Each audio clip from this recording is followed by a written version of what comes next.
Hello, আসসালামু আলাইকুম everyone. সবাই আমাকে অনেক কমেন্ট করতেছেন যে ভাই আপনার হ্যামস্টার কম্ব্যাট কি স্ক্যাম করলো নাকি ওদের সার্ভারের প্রবলেম। তো আমি আপনাদেরকে পুরো বিষয়টা ক্লিয়ার করে দিচ্ছি, ওকে। তো দেখেন, আমি যদি প্রথমে ওদের অফিসিয়াল টুইটার পেজে যাই, ঠিক আছে। আপনারা দেখেন, তো ফার্স্টে যদি আমি ওদের অফিসিয়াল পেজে যাই হ্যামস্টার কম্ব্যাটে, তখন দেখতে পারবেন যে ওদের কিন্তু আপনার টুইটার অ্যাকাউন্ট আছে, ঠিক আছে। এখন ওদের টুইটার অ্যাকাউন্ট আছে এবং ওরা কিন্তু রিসেন্টলি গতকালকেও আপনার এখানে পোস্ট করছে, রিসেন্ট অনেক ভিডিও পোস্ট করছে, ঠিক আছে। তো তারপরে যদি আমি যদি টেলিগ্রাম অফিসিয়ালটা দেখি, আমি যদি ওদের টেলিগ্রাম অফিসিয়ালটা দেখি হ্যামস্টার কম্পিউটার,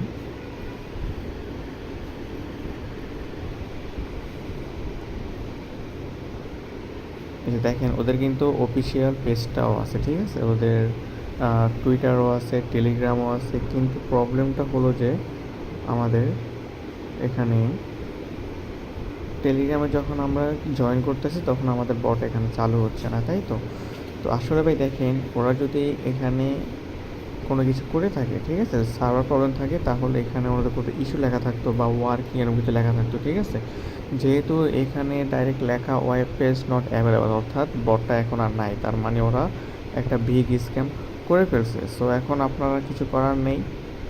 যারা যারা কাজ করছেন, মারা খাইছেন, কষ্টটাই বিতা শেষ। Hamster is gone.